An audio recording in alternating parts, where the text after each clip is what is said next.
Welcome to all of you. आप सभी का स्वागत है इस आपके YouTube channel AD Singh physics के अंदर। हमने रीट सेकंड लेवल की फिजिक्स को स्टार्ट किया है और हमने मोशन के टॉपिक्स पढ़ चुके हैं और लास्ट लेक्चर्स के अंदर हम चाल, वेग और त्वरण के बारे में पढ़ा है। चाल, वेग और त्वरण के बारे में हमने पढ़ा है, तो इनकी डेफिनेशन पढ़ी है, इनकी जो फिजिकल क्वांटिटीज किस तरीके से आती हैं, विमय किस तरीके से आती हैं, हमने डिस्कस किया है। तो चाल देखिए, चाल हमारे पास क्या आती है? चाल स्पीड किस तरीके से आएगी? दूरी में क्या होगा? सेकंड में परिवर्तन। दूरी में क्या होगा? इकाई सेकंड में, या इसका फॉर्मूला हम लिखते हैं दूरी बटे समय। और वेग क्या होगा? विस्थापन बटे समय। क्या होगा? विस्थापन बटे समय। और हम त्वरण का फॉर्मूला किस तरीके से लिखते हैं? वेग में परिवर्तन की दर, rate of change in velocity upon समय। वेग में परिवर्तन की दर क्या कहलाती है? हमारे पास समय कहलाता है, त्वरण कहलाता है। ओके, तो ये हमारे पास तीन तरह की क्वांटिटीज आई थी। अब देखिए इसकी यूनिट क्या होगी? मीटर प्रति सेकंड अपॉन सेकंड्स। तो यहां पर मीटर प्रति सेकंड की स्क्वायर। ओके, तो ये हमारे पास त्वरण का बेसिक बातें। अब हम न्यूमेरिकल पढ़ेंगे, न्यूमेरिकल देखते हैं इनके। अब एक बात और सुनिए आप, हम न्यूमेरिकल की जो सीरीज है वो एक स्पेशल वीडियो के रूप में आएगी। जितने भी न्यूमेरिकल, जितने भी टॉपिक्स हुए हैं, उन टॉपिक्स से संबंधित आपके रीट पाठ्यक्रम के अंदर जो भी न्यूमेरिकल्स आएंगे, क्योंकि आपके न्यूमेरिकल्स आएंगे, ऑप्शन न्यूमेरिकल्स आएंगे, तो सारे के सारे न्यूमेरिकल्स एक सीरीज के अंदर आएंगे। मैं पहले टॉपिक्स करवाऊंगा, टॉपिक के बाद थोड़े से जो न्यूमेरिकल्स हैं, जिससे रिलेटेड थोड़े न्यूमेरिकल है, बेसिक न्यूमेरिकल हैं, वो आपके इस लेक्चर्स में होंगे। फिर स्पेशल वीडियोस के रूप में, न्यूमेरिकल सेशन के रूप में इन सभी टॉपिक के फॉर्मूलों का यूज कर हम न्यूमेरिकल्स को हल करेंगे, क्योंकि ये सारी बेसिक बातें हैं, सारे हम टॉपिक्स क्लियर करेंगे और टॉपिक के साथ साथ हम एक साथ न्यूमेरिकल करेंगे, ताकि आपके टॉपिक्स भी याद रहें और आपकी न्यूमेरिकल सीरीज भी शानदार तरीके से क्लियर हो। ओके, तो न्यूमेरिकल देखिए, कोई वाहन, यदि कोई वाहन 10 सेकंड में 5000 सेंटीमीटर दूरी तय करता है, कोई वाहन है हमारे पास, वो 10 सेकंड के अंदर 5000 सेंटीमीटर की दूरी क्या करता है? तय करता है। चाल ज्ञात कीजिए, चाल ज्ञात करो। चाल हमें क्या करनी है? फाइंड करनी है। ओके, तो क्वेश्चन बहुत इजी है। मैं इसके 4 ऑप्शन भी आपको देता हूं। इनके 4 ऑप्शन भी क्या होंगे? हमें गिवन होंगे। तो चारों ऑप्शंस के अंदर पहला 500 मीटर प्रति सेकंड, 50 मीटर प्रति सेकंड, और हमारे पास 1000 मीटर प्रति सेकंड, 5 मीटर प्रति सेकंड। ओके, तो ये हमारे पास क्या है? 4 ऑप्शन है। 4 हमें ऑप्शन दिए गए हैं और 4 ऑप्शन में से इनको क्या करना है? सेलेक्ट करना है। तो क्वेश्चन बहुत इजी है, देखते ही आपको आंसर आ जाएगा। और आप ये भी सोच रहे होंगे सर इतने इजी क्वेश्चन हमारे रीट एग्जाम के अंदर नहीं आने वाले, क्योंकि हमें पता है क्या होगा। चाल क्या होगी? दूरी बटे समय। और हमसे एग्जाम के अंदर डिवाइड नहीं करवाना चाहता, वो हमसे डिवाइड थोड़ी करवाना चाहता है। 5000 अपॉन 10, तो ये बड़ा चिल्लर क्वेश्चन है, तो आप फटाफट आंसर इसको लिख देंगे 5000 मीटर प्रति सेकंड। आप देखते ही इसको आंसर लिख सकते हैं। आप देखते ही दूरी बटे समय का फॉर्मूला लगाया और 500 मीटर प्रति सेकंड, और आपने ऑप्शन कौन सा क्लिक करेंगे? वहां ऑप्शन कहां क्लिक करेंगे? Option first. ओके, तो यहां पर बड़े ही सावधानी से न्यूमेरिकल करने हैं, चाहे न्यूमेरिकल चिल्लर आए, चाहे न्यूमेरिकल डिफिकल्ट आए। तो आपने एक बात याद रखनी है, कहीं भी न्यूमेरिकल आए, चाहे मैथ्स के अंदर आए, चाहे केमिस्ट्री के अंदर आए, चाहे रीजनिंग के अंदर आए, चाहे फिजिक्स के अंदर आए, कहीं भी आपको न्यूमेरिकल दिखे तो अपनी स्पीड को स्लो करना है और न्यूमेरिकल को बड़े ही आराम से पढ़ना है, ताकि कोई ना कोई क्वांटिटीज हमसे छूट ना गई हो, कोई ना कोई क्वांटिटीज हमसे मिस्टेक ना हो गई हो। तो 99% विद्यार्थी इस आंसर को क्या करेंगे? क्लिक करेंगे। 99% विद्यार्थी क्वेश्चन देखते ही आंसर को क्लिक करेंगे 500 मीटर प्रति सेकंड। कौन सा?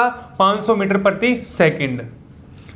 ओके, तो अब क्वेश्चन को दोबारा पढ़िए आप, क्वेश्चन को दोबारा पढ़िए। क्वेश्चन क्या कह रहा है? यदि कोई वाहन 10 सेकंड के अंदर 500 सेंटीमीटर 10 सेकंड के अंदर 500 सेंटीमीटर दिया गया है और हमारे पास आंसर किसमें है? मीटर प्रति सेकंड के अंदर। किसके अंदर? मीटर प्रति सेकंड के अंदर। तो सबसे बड़ी मिस्टेक करेंगे कि सेंटीमीटर में दिया गई कैलकुलेशन है, आंसर मीटर प्रति सेकंड के अंदर है। तो यहां पर हमारा जो आंसर होगा, जल्दबाजी में किया गया आंसर क्या होगा? गलत होगा। जल्दबाजी में किया गया आंसर क्या हो जाएगा? गलत हो जाएगा। तो बड़े ही ध्यान से करना है, चाहे चिल्लर क्वेश्चन आए चाहे इजी क्वेश्चन आए, तो बड़े ही ध्यान से फॉर्मूला लगाइए। दोबारा क्या करेंगे? हमारे पास दूरी कितनी दे रखी है? दूरी है 5000 सेंटीमीटर। तो 5000 सेंटीमीटर को मीटर में कन्वर्ट करेंगे, क्या आएगा? 100 से क्या करेंगे हम? 100 से डिवाइड करेंगे। डिवाइड करने पर 50 मीटर के अंदर हमारे पास क्या आ जाएगा? 50 मीटर के अंदर हमारे पास दूरी आ जाएगी। अब हम इस फॉर्मूले का यूज कर क्या कर सकते हैं? आंसर लगा सकते हैं। आंसर निकालिए फटाफट। क्या आएगा? दूरी बटे समय, और यहां पर 50 बटे क्या आएगा? 10, तो यहां 5 मीटर प्रति सेकंड। तो हमारा जो राइट आंसर है वो 5 मीटर प्रति सेकंड है। कौन सा राइट आंसर है? 5 मीटर प्रति सेकंड। हमारा 500 मीटर प्रति सेकंड वाला आंसर नहीं होगा, क्यों? 99% स्टूडेंट यही करके आएंगे वहां पर, और आपके मार्क्स कटने की संभावना ऐसे क्वेश्चनों में ज्यादा रहती है। तो मैं फिर कह रहा हूं, फिर से रिपीट कर रहा हूं कि क्वेश्चंस को बड़े ही ध्यान से पढ़ना है, बड़े ही इत्मीनान से पढ़ना है। क्वेश्चन की लैंग्वेज क्या है? क्वांटिटीज हमें मीटर के अंदर दी गई है, सेंटीमीटर में दी गई है, या टाइम मिनट के अंदर है, या सेकंड के अंदर है। हमें पूरी डिटेल को डिस्कस करके ही फॉर्मूले में पुट करना है। ओके, तो ऐसे चिल्लर क्वेश्चन आपके मेरिट लिस्ट को डाउन कर सकते हैं, आपकी सरकारी नौकरी को क्या कर सकते हैं? हाथ डाल सकते हैं, सरकारी नौकरी पर बाध्य बन सकते हैं, रीट एग्जाम के अंदर आपकी मेरिट को कम कर सकते हैं, आपके मार्क्स को कम कर सकते हैं। मैं एक बार पुनः कहूंगा कि बड़े ही ध्यान से, बड़े ही इत्मीनान से करने हैं क्वेश्चंस, और क्वेश्चन की सारी सीरीज लगातार इस YouTube चैनल पर उपलब्ध रहेगी। और जितने भी विद्यार्थी देख रहे हैं, प्लीज इस वीडियो को शेयर करें ताकि सभी रीट के विद्यार्थियों तक इस न्यूमेरिकल सीरीज और हमारे इस टॉपिक से, इस फिजिक्स के सिलेबस का लाभ उठा सकें। सभी के लिए ये मौका होना चाहिए। ओके, तो हम नेक्स्ट क्वेश्चन करते हैं। कोई वाहन विराम अवस्था में है, कोई वाहन विराम अवस्था के अंदर है। अब देखिए विराम अवस्था कौन सी होगी? रेस्ट के अंदर। रेस्ट का मतलब ना वो गति कर रहा है, स्टेबल है, रेस्ट है, जीरो है। ओके, विराम अवस्था से प्रारंभ करता है। अब देखिए विराम अवस्था से करेगा और 20 सेकंड में, 20 सेकंड के अंदर 80 मीटर प्रति सेकंड वेग प्राप्त करता है। 80 मीटर प्रति सेकंड वेग प्राप्त करता है। ओके, तो क्वेश्चन इजी है। क्या कह रहा है कि कोई वाहन है, कोई क्या है, मोटरसाइकिल, बाइक, कुछ भी हो सकता है, वो विराम अवस्था के अंदर है और वह विराम अवस्था से 20 सेकंड के अंदर 80 मीटर प्रति सेकंड की वेग प्राप्त करता है। त्वरण की गणना कीजिए। किसकी गणना कीजिए? त्वरण की गणना करो। Calculate of acceleration. ओके, तो त्वरण किस तरीके से आएगा हमारा? त्वरण को किस तरीके से लिखते हैं? पहले फॉर्मूला लिखिए आप। त्वरण का क्या होगा? वेग में परिवर्तन अपॉन समय। आपके फॉर्मूले ऐसे याद होने चाहिए जैसे नींद में सपनों के अंदर फॉर्मूले आने चाहिए आपके। चाल क्या होगा, फटाफट, दूरी बटे समय, वेग क्या होगा, और त्वरण क्या है, वेग में परिवर्तन की दर अपॉन समय। तो इस तरीके से आपके एग्जाम के अंदर आपको ऐसी प्रिपरेशन करनी है, ऐसी तैयारी करनी है, ऐसी जबरदस्त तैयारी करनी है कि आपके फॉर्मूले क्या होने चाहिए, कंठस्थ होने चाहिए। यदि आपके फॉर्मूले कंठस्थ हैं तो आपके न्यूमेरिकल्स को गलत होने से कोई भी नहीं रोक सकता। ओके, तो न्यूमेरिकल्स को हमने क्या करना है, बिल्कुल एक्यूरेट करना है, क्योंकि न्यूमेरिकल्स के जो नंबर हैं, जो हमारे जो इजी न्यूमेरिकल्स आने वाले हैं, कोई टफ न्यूमेरिकल नहीं आने वाला। एग्जाम के अंदर बेसिक न्यूमेरिकल आएंगे जो आपके टच के अंदर होंगे, आप उसको कर पाएंगे, ऐसे न्यूमेरिकल एग्जाम में पूछे जाएंगे। ओके, तो ये देखिए वेग में परिवर्तन की दर। अब देखिए सबसे पहले हमारे पास जो वाहन है वो विराम अवस्था के अंदर है। किसके अंदर है, रेस्ट के अंदर है। तो हम प्रारंभिक वेग क्या कह सकते हैं इसका, प्रारंभिक वेग रेस्ट वाला प्रारंभिक वेग क्या होगा, 0 होगा, क्योंकि यहां पर वेग क्या है, 0 है, विराम अवस्था के अंदर है। अंतिम वेग क्या होगा, अंतिम वेग का मतलब कि 80 किलोमीटर प्रति वेग से क्या कर रहा है, गति कर रहा है, तो 80 मीटर प्रति सेकंड। ओके, और हमें क्या दे रखा है, टाइम दे रखा है कितना, 20 सेकंड। क्या दे रखा है, 20 सेकंड। फिट कीजिए, मामला फिट कीजिए, v minus you upon T. तो v की वैल्यू कितनी है, 80 माइनस 0, t की वैल्यू कितनी है हमारे पास, 20। तो यहां से कितना आ जाएगा हमारे पास, 4 मीटर प्रति सेकंड स्क्वायर। तो ये क्या आ जाएगा हमारे पास, त्वरण आ जाएगा। क्या आ जाएगा, त्वरण, एक्सेलरेशन आ जाएगा 4 मीटर प्रति सेकंड स्क्वायर। ओके, तो जब भी न्यूमेरिकल देखो तो साइड के अंदर उसका मटेरियल लिख लीजिए। कभी भी हम कोई भी न्यूमेरिकल्स को करने से पहले उसकी सामग्री, उसका मटेरियल, जो फॉर्मूले में हमें फिट करना है, उसका मटेरियल साइड में नोट कर लीजिए कि हमारे पास इस न्यूमेरिकल्स के अंदर कौन कौन से मटेरियल्स दिए गए हैं। ओके, तो बड़े ही इजी तरीके से, बड़े ही आराम से, बड़े ही स्लो चलना आपने न्यूमेरिकल्स के अंदर। जल्दबाजी नहीं करनी है, जल्दबाजी आपके मार्क्स को ले बैठेगी।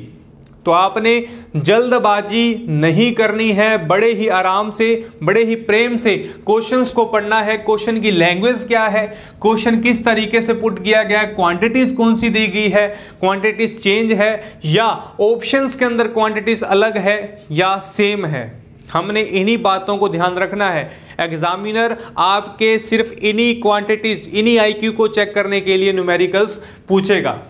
ओके, तो नेक्स्ट न्यूमेरिकल एक और देखिए आप, बड़ा ही इजी न्यूमेरिकल है। यदि कोई वाहन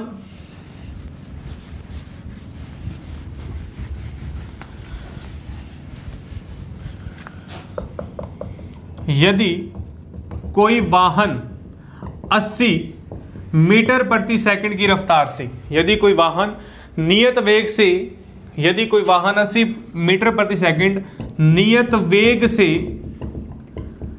30 सेकंड में गति करता है, 30 सेकंड में गति करता है, तो बड़े ही इजी है, गति करता है। दूरी व त्वरण बताइए, क्या बतानी हमें, दूरी और त्वरण बताइए। तो हमें दूरी और क्या करना है, त्वरण का मान ज्ञात करना है, डिस्टेंस करनी है, हमारे पास कितनी दूरी है। ओके, तो यहां पर हमारे पास क्या आएगा, ऑप्शन क्या आएगा, चाल बराबर दूरी बटे समय, चाल बराबर दूरी बटे समय।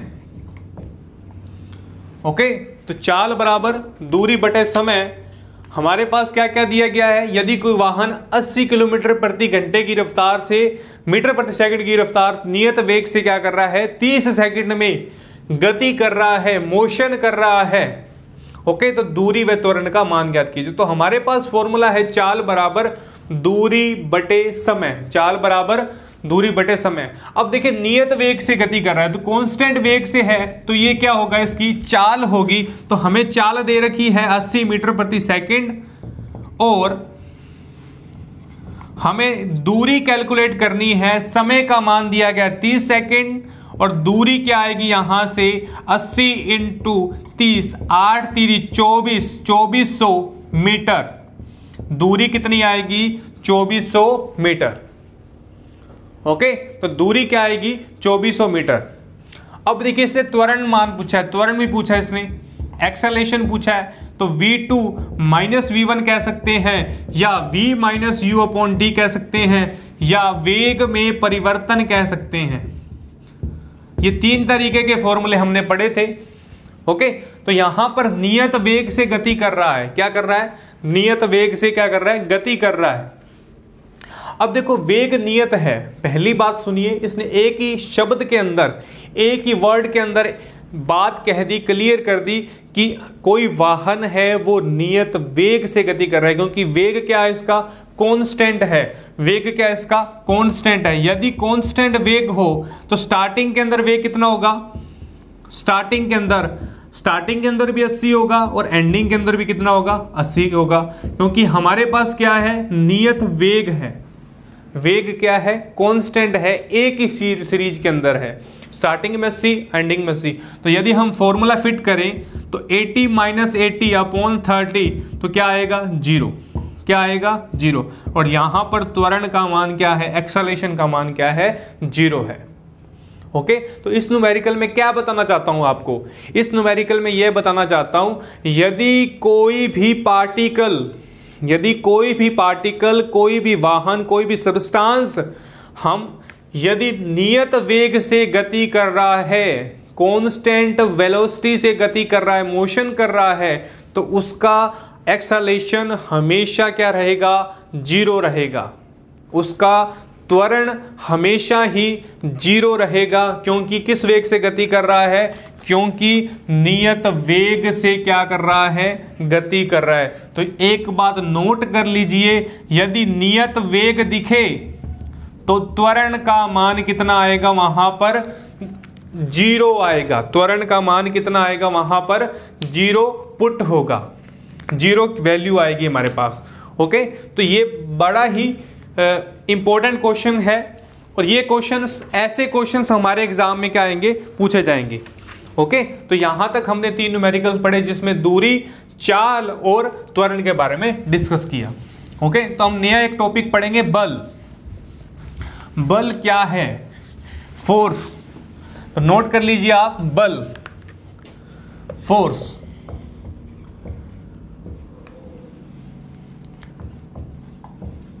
बल क्या है? बड़ा ही इंपॉर्टेंट टॉपिक है, और इससे संबंधित हमारे एग्जाम में न्यूमेरिकल पूछे जाते हैं। बल एक कारक है, बल एक कारक है जो त्वरण व मंदक उत्पन्न करता है। मैं बताऊंगा मंदक और त्वरण, मंदक के बारे में। बल एक कारक है जो त्वरण व मंदक उत्पन्न करता है। मैंने एक लाइन लिखी है कि बल ऐसा कारक है जो एक्सेलरेशन और मंदक उत्पन्न करता है। एक्सेलरेशन एंड रिटार्डेशन, ये 2 वर्ड्स हैं हमारे पास कि त्वरण और मंदक उत्पन्न करता है। ओके, तो पहले त्वरण और मंदक को समझेंगे कि किस तरीके से ये उत्पन्न करता है। यदि हम फोर्स की बात करें, यदि हम बल की बात करें, तो किस तरीके से हमारे पास उत्पन्न होता है। देखिए, मान लीजिए कोई पिंड है, कोई वस्तु है, वह नियत वेग से क्या कर रही है? समय के अनुसार नियत वेग से बढ़ रही है। मान लीजिए 1 second, 2 second, 3 second, 4 second dash, यहां पर 10 मीटर प्रति सेकंड लीजिए, यहां 20 लीजिए, यहां 30, यहां 40 और यहां 50, यहां 60 मीटर प्रति सेकंड। ये नियत वेग से क्या कर रहा है? बढ़ रहा है। क्या कर रहा है? नियत वेग से बढ़ रहा है। मेरे पास मान लीजिए कोई ना कोई सब्सटेंस है, कोई ना कोई क्या है, कोई ना कोई पार्टिकल्स है, वो नियत वेग से बढ़ रहा है। यानी वेग में क्या हो रहा है? परिवर्तन हो रहा है। वेग में क्या हो रहा है? समय के साथ परिवर्तन हो रहा है। तो वेग में परिवर्तन समय के साथ, जैसे जैसे समय परिवर्तन वैसे वैसे वेग में परिवर्तन। तो हम इसको क्या कह सकते हैं, इसको त्वरण कह सकते हैं, एक्सेलरेशन कह सकते हैं। अब सर एक्सेलरेशन तो हो गया, परंतु फोर्स किससे लिया आया, फोर्स यहां पर कहां यूज किया गया। देखिए मान लीजिए मेरे पास बाइक है, तो बाइक को स्टार्ट करने के लिए मैंने क्या लगाया, किक पर फोर्स लगाया। फोर्स वहां कहां गया, इंजन के अंदर गया। इंजन से हमारे पास क्या हुआ, इंजन की वर्किंग हुई, और इंजन की वर्किंग किसने ली, फ्यूल से ली। तो फ्यूल ने क्या लिया, ऊर्जा लिया। या देखो ये स्टेप है, एक तरह का हम कह सकते हैं एक प्रक्रिया है। मान लीजिए मैंने क्या किया, किक लगाई, फिर क्या हुआ, इंजन के अंदर गया, इंजन के अंदर फ्यूल हुआ, फ्यूल से क्या हुई, एनर्जी उत्पन्न हुई, एनर्जी से क्या हुआ, एनर्जी से क्या हुआ, कार्य हुआ, वर्क हुआ, और वर्क से क्या हुआ, हमारी बाइक रनिंग के अंदर गई। हमारी बाइक क्या हुई, रनिंग के अंदर बाइक गई।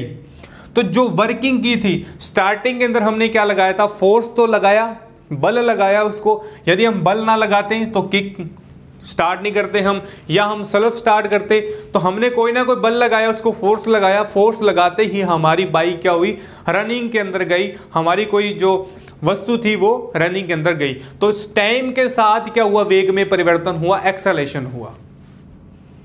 ओके, अब सेकंड बात सुनिए मंदक के बारे में। मान लीजिए यही बाइक है, अब ये बाइक है, अब मैंने यहां पर लिखा था 60, फिर 50, फिर 40, फिर 30, फिर 20, फिर 10, और ये होगी हमारी बाइक। ये होगी हमारी बाइक। एग्जाम्पल लिया बाइक का, लिया आप कुछ भी ले सकते हैं, सिर्फ समझाने के लिए बाइक का एग्जाम्पल लिया आपको। अब यहां पर देखिए 4, अब यहाँ 5 second, 6 second, 7 second, 8 second, time भी क्या हो रहा है, चेंज हो रहा है। तो ये सारी जो क्वांटिटीज है मीटर प्रति सेकंड के अंदर है।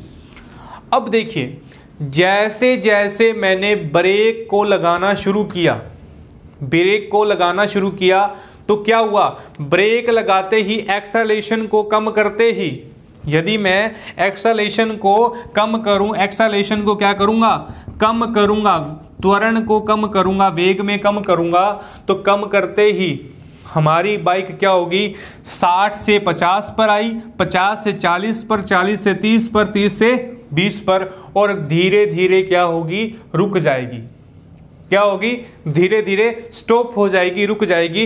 तो ये कौन सी अवस्था है, ये मंदक अवस्था है। मैंने आपको लास्ट लेक्चर्स के अंदर बताया था कि मंदक त्वरण क्या होता है, जो धीरे धीरे, ऋणात्मक त्वरण को क्या कहते हैं, मंदक त्वरण कहा जाता है। ऋणात्मक त्वरण को मंदक त्वरण कहा जाता है। ओके, तो धीरे धीरे हमारे क्या होगा, स्लो होगा, धीरे धीरे हमारे क्या होगी, स्लो होगी। तो यहां पर क्या हुआ, बल का प्रयोग हुआ। तो त्वरण क्या है, वेग में परिवर्तन किया मैंने, और वेग में परिवर्तन होगा तो वहां बल का कहीं ना कहीं हमारे पास क्या होगा, यूजेबल होगा मंदक के लिए। अब देखिए कोई ना कोई क्वांटिटीज है, वो कहीं जाकर स्टॉप होगी, या माइनस त्वरण को, वेग में कमी को क्या कहा गया, यहां पर मंदक कहा गया। क्या कहा गया, मंदक कहा गया। सेकंड एग्जांपल देखिए, साइकिल है। अब ये तो बाइक का एग्जांपल है, मान लीजिए साइकिल का एग्जांपल लूं, तो साइकिल के अंदर क्या होगा, साइकिल के अंदर होगा पैडल, और पैडल किस लिए होते हैं, पेशीय बल लगा हमारे पास। देखिए अब साइकिल की बात कर रहा हूं मैं, किसकी बात कर रहा हूं, साइकिल की। साइकिल के अंदर देखिए आप, अब साइकिल को चलाने के लिए क्या होगा, पैडल लगाने पड़ेंगे, ऑफ कोर्स पैडल लगाने पड़ेंगे। पैडल लगाने के बाद हमारे पास कौन सा बल उत्पन्न होगा, पेशीय बल लगाया हमने, पेशीय बल से क्या होगा, मूवेबल होगा। तो चैन मूवेबल करेगी, तो जैसे चैन मूवेबल करेगी, हमने फोर्स लगाया, तो फोर्स से क्या होगा, फोर्स से क्या होगा, गति करेगा, वेग बढ़ेगा समय के साथ। क्या होगा, वेग बढ़ेगा समय के साथ। ओके, तो गतिशील वस्तु का द्रव्यमान जो है, द्रव्यमान इनटू एक्सेलरेशन का गुणनफल क्या कहलाता है, बल कहलाता है, फोर्स कहलाता है। तो हम इसकी डेफिनेशन पढ़ते हैं। इसकी डेफिनेशन क्या है, ये तो मैंने बताया कि जो बल है वो किस तरीके से हमारे पास ऑब्जेक्टिव रूप में आता है। तो F का जो फॉर्मूला है, F बराबर m cross A, m into A multiply. तो बल क्या होगा, बल क्या होगा, बल की डेफिनेशन क्या होगी, किसी गतिशील वस्तु के, किसी गतिशील वस्तु के द्रव्यमान, वस्तु के द्रव्यमान व त्वरण का गुणनफल, त्वरण का गुणनफल बल कहलाता है। ओके, तो क्या है, किसी गतिशील वस्तु के द्रव्यमान व त्वरण का गुणनफल क्या कहलाता है, बल कहलाता है। What is force, force is a multiplication of mass and acceleration. यदि आपसे पूछे कि व्हाट इज फोर्स, तो फोर्स क्या है, फोर्स है multiplication of mass and acceleration. Okay, तो हमारे पास क्या है, फोर्स का इस तरीके से फॉर्मूला है। तब इसकी यूनिट किस तरीके से निकालेंगे हमने फॉर्मूला लिखा है F बराबर m क्रॉस a, यानी m इंटू a। तो ये क्या है, कौन सी राशि है, पहले तो बताइए कौन सी राशि है, सदिश राशि है। हम फोर्स के ऊपर हॉरिजॉन्टल एरो लगाते हैं, क्या लगाते हैं, हॉरिजॉन्टल एरो लगाते हैं। और एक बात और सुन लीजिए, हमने यहाँ प्रॉपर्टीज लिखी थी, वहां पर कौन सी प्रॉपर्टीज, अदिश इनटू सदिश क्या होता है, सदिश लिखी थी कि लिखी थी, याद है प्रॉपर्टीज आपको। तो देखिए यहां पर ए क्या है, त्वरण है, तो त्वरण क्या है, सदिश राशि है। m क्या है, अदिश राशि है, तो क्या आएगी, सदिश राशि f। ओके, तो हम फोर्स की क्या निकालते हैं, यूनिट निकालते हैं। क्या निकालते हैं, यूनिट। किस तरीके से हमारे पास यूनिट प्राप्त होती है। तो f m के लिए क्या होगा, m क्या है, मास है, द्रव्यमान है, तो m की यूनिट होगी kg इनटू एक्सेलरेशन। एक्सेलरेशन क्या होगा, मीटर प्रति second upon second. Okay, metre प्रति सेकंड अपॉन सेकंड।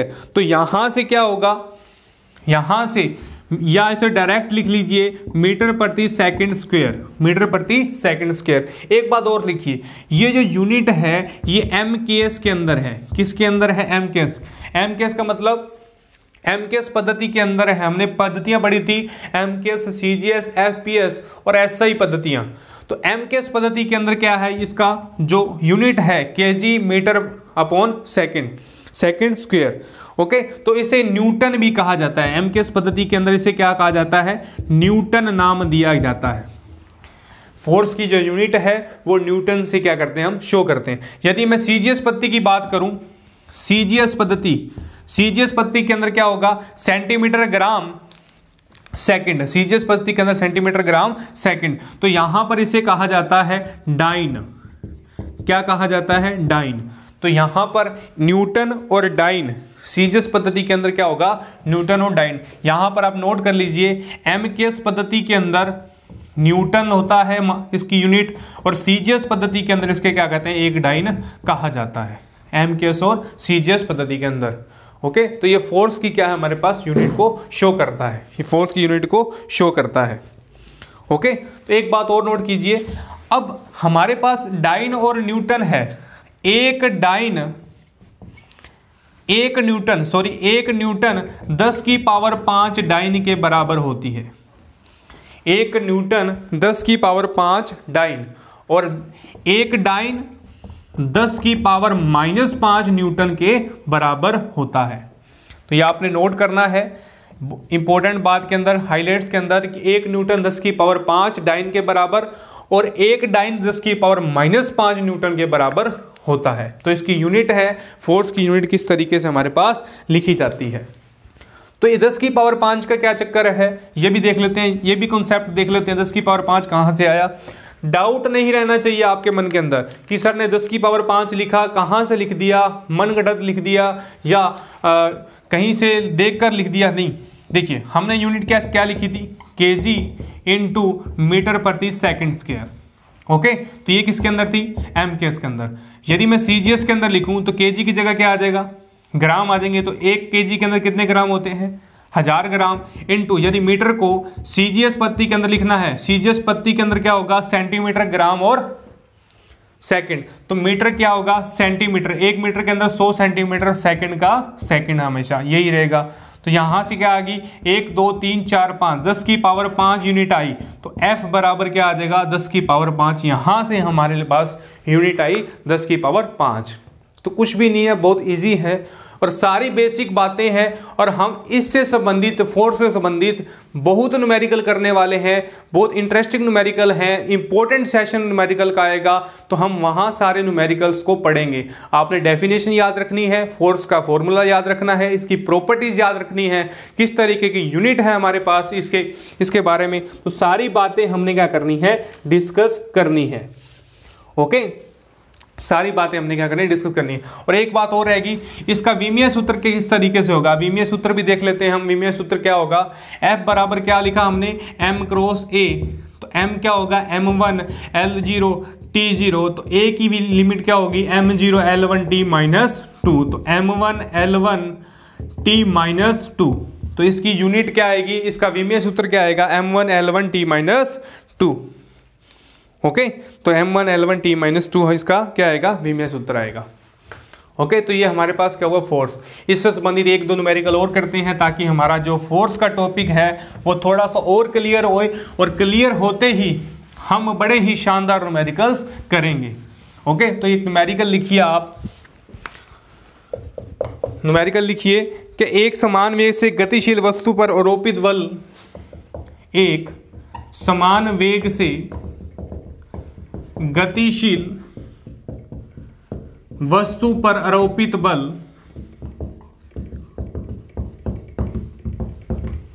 एक समान वेग से गतिशील वस्तु पर आरोपित बल की गणना करो।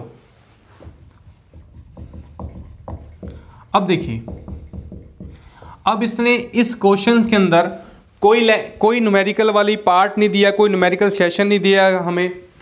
अब देखिए, एक समान वेग से गतिशील वस्तु, बस फंडा क्या है, दोबारा पढ़िए आप, एक समान वेग से गतिशील वस्तु पर आरोपित बल, आरोपित बल की करनी, गणना करनी, हमें कैलकुलेट करना क्या है, F बराबर क्या है, F बराबर क्या क्वांटिटीज है। अब देखिए, एक समान वेग, हम यहां पर एक समान वेग, अब एक समान वेग का मतलब वेलोसिटी क्या है हमारे पास, वेलोसिटी क्या है, कांस्टेंट है, क्या है, नियत है।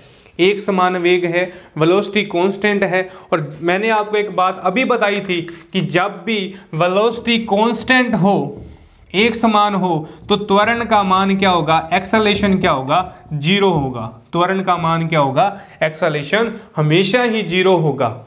ओके, तो हमारे पास फॉर्मूला क्या है, F बराबर M इंटू A, और यदि एक्सेलरेशन जीरो है तो फोर्स का मान भी कितना आ जाएगा, जीरो आ जाएगा। फोर्स का मान भी कितना आ जाएगा, जीरो आ जाएगा। तो आपने याद रखना है, एक समान वेग से कोई वस्तु गतिशील है, कोई वस्तु क्या है, मोशन कर रही है, तो उस पर हमेशा फोर्स का मान क्या होगा, जीरो होगा। फोर्स क्या होगा, हमेशा जीरो होगा। हम फोर्स को क्या करेंगे, जीरो के बराबर पुट करेंगे। ओके, तो ये बेसिक एग्जांपल है, और ये ऐसे एग्जांपल आपके एग्जाम के अंदर 1 मार्क्स का पूछा जाता है। और यहां पर 2-3 क्वांटिटीज दे देगा, और क्वांटिटीज के अंदर एक समान वेग का एक वर्ड लगा देगा, और आपको पहचानना है कि एक समान वेग क्या होगा। एक समान वेग होते ही हम त्वरण को जीरो करेंगे, जीरो करते ही हमारे पास बल का मान कितना आएगा, जीरो आएगा। ओके, अब नेक्स्ट न्यूमेरिकल देखिए आप, नेक्स्ट न्यूमेरिकल देखिए। नेक्स्ट न्यूमेरिकल कह रहा है कि विराम में प्रारंभ करने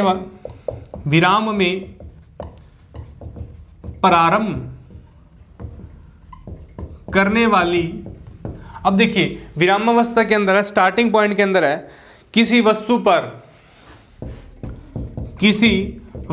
पर 80 न्यूटन का क्या लग रहा है, बल लग रहा है। 80 न्यूटन का बल आरोपित किया गया है, 80 न्यूटन का बल आरोपित किया गया है।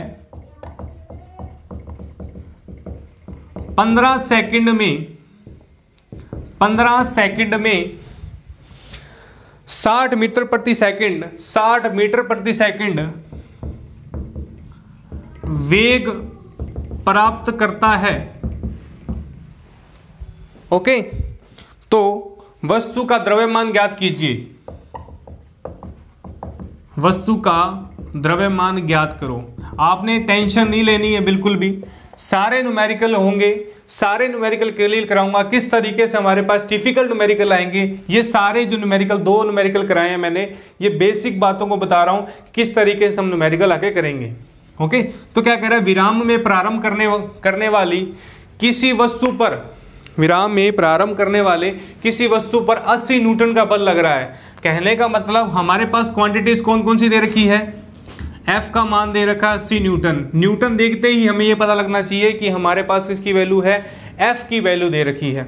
ओके, तो टाइम कितना दे रखा है, टाइम दे रखा है 15 सेकंड, और वेलोसिटी दे रखी है 60 मीटर प्रति सेकंड। वेलोसिटी कितनी है, 60 मीटर प्रति सेकंड। तो हमारे पास क्या दे रखा है, फोर्स, टाइम और वेलोसिटी दे रखी है। तो हमारे पास फॉर्मूला क्या है, F बराबर m इंटू ए, m इंटू ए की वैल्यू हमें क्या दे रखी है, नोट कर रखी है कि हमारे पास कौन सी वैल्यू है। अब देखिए प्रारंभ में, विराम में प्रारंभ करने वाली, तो विराम अवस्था, यहां पर जो u है, जो वेग है वो क्या है, स्टार्टिंग पॉइंट के अंदर है। क्वेश्चन के अंदर देखिए विराम अवस्था, स्टार्टिंग के अंदर क्या है, विराम अवस्था। तो हमारे पास F बराबर ma फॉर्मूला है।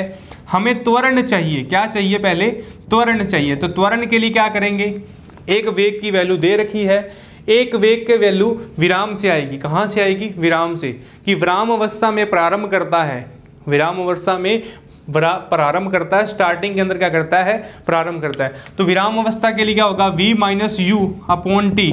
तो v क्या होगा, v क्या होगा, यहां पर v होगा 60 मीटर प्रति सेकंड अंतिम वेग, और प्रारंभिक क्या है 0, और टाइम कितना है 15। तो यहां से कितनी वैल्यू आएगी, 4 मीटर प्रति सेकंड स्क्वायर। ओके, तो फॉर्मूला लगाइए, F बराबर m cross a, m cross a हमारे पास है। तो F बराबर m की वैल्यू कितनी दे रखी है, m की वैल्यू हमें फाइंड करनी है, a का मान है 4 और फोर्स की वैल्यू कितनी है 80। ओके, तो यहां से क्या आ जाएगा, m बराबर 20, m बराबर 20 क्या आ जाएगा, जो मास आ जाएगा 20 वैल्यू आ जाएगी, और 20 क्या आएगी, kg के अंदर आएगी। ओके, तो ये हमारे पास क्या है, न्यूमेरिकल है, फोर्स के बड़े ही शानदार न्यूमेरिकल हैं। बस आपने लैंग्वेज को पढ़ना है, लैंग्वेज किस तरीके से हमारे एग्जाम में पूछी गई है, क्वेश्चन के अंदर वो कहना क्या चाहता है, विराम अवस्था के अंदर है, स्टेबल है या सापेक्ष गति है, कौन सी गति है, हम सारी गति इसको क्या करेंगे, डोनेट करेंगे। ओके, तो आज के लेक्चर में सिर्फ इतना ही। प्लीज़ हमारी इस वीडियो को लाइक शेयर अवश्य करें, और यदि आप इस चैनल पर नए हैं तो प्लीज़ हमारे चैनल को सब्सक्राइब करें और बेल आइकन को प्रेस करें ताकि आने वाली वीडियो का नोटिफिकेशन आप तक पहुंच पाए। ओके, तो इस वीडियो को ज़्यादा से ज़्यादा शेयर करें ताकि रीट के विद्यार्थी, जो साइंस का पाठ्यक्रम रीट का विद्यार्थी करना चाहता है, वो इस चैनल पर सारे फिजिक्स का पैटर्न है वो कर पाए। ओके, तो धन्यवाद।